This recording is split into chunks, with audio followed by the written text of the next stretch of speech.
Hey crafty people, it's Tasha for the Little Paper Tree. So I want to talk to you today about digi-stamps.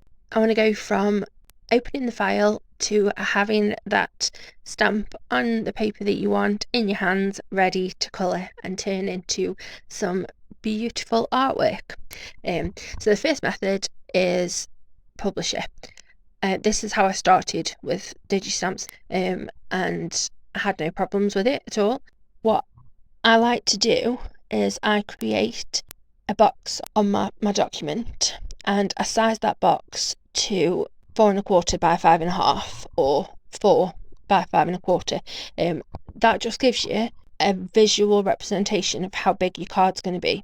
Obviously if you're doing a different size card, then different size box, but I just find that that's really helpful. So that's the first thing that I do. Then we're going to open and we're going to choose the file.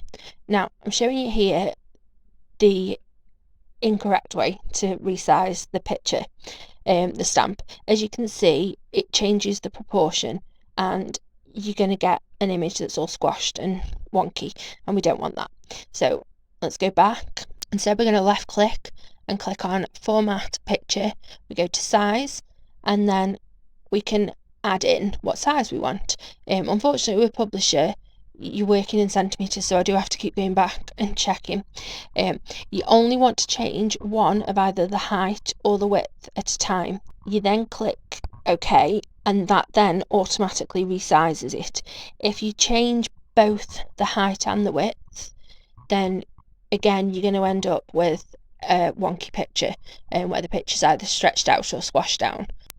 So I'm just showing you a few ways, a few different sizes that you can have it. So I started by, I knew what height I wanted the image to be, so that's what I included. This time, let's pretend I know how wide I want the image to be, so I change the width and leave the height, and then every time you're going to have a perfectly resized picture that is just as it was, with no distortion to the image, basically.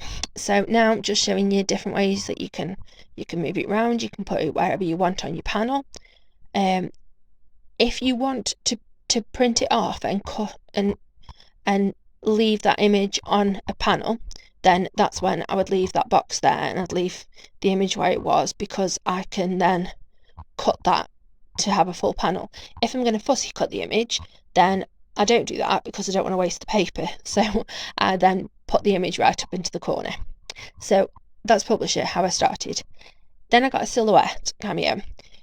I didn't realise that actually you can use the Silhouette Studio software and you can download the standard version for free, even if you don't have a Cameo or any Silhouette product. Now I love this software. It's really good. I love it. I would not go back to using Publisher or Word or anything. So we've opened up a new project on there. File and merge, then choose your digital stamp file. Again, I'm making that box. Then I resize that at the top on that there. That's also where you resize your stamps. Now can you see there's a little padlock? When you're resizing the stamps, keep that padlock closed, because that means that will do the automatically adjust for you. So you choose one width or height that you want, with the padlock closed, and that will automatically resize it without distorting it.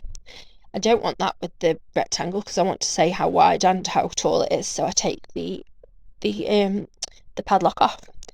Okay, so now here we've got the tulips set up just like in the other software, but we're going to go a little bit further.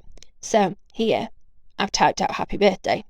Now I'm just showing you that you can choose any font. You can also purchase additional fonts if you want to, but I'm just going to stick there with the Arial.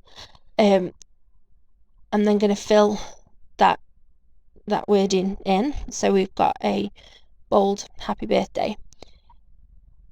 I'm then going to shrink it down to the size that I want it and sit it where I'd like it on my panel. which, yeah, great, I can do that, but you can see through it and see the image behind. So I'm now going to make a rectangle that is the size that I want around the sentiment, and we're going to use that button at the top to fill that white. We then go over to these little ones and we send that box to the back. That then brings the happy birthday forward. We then select both the sentiment and the box and we group them together.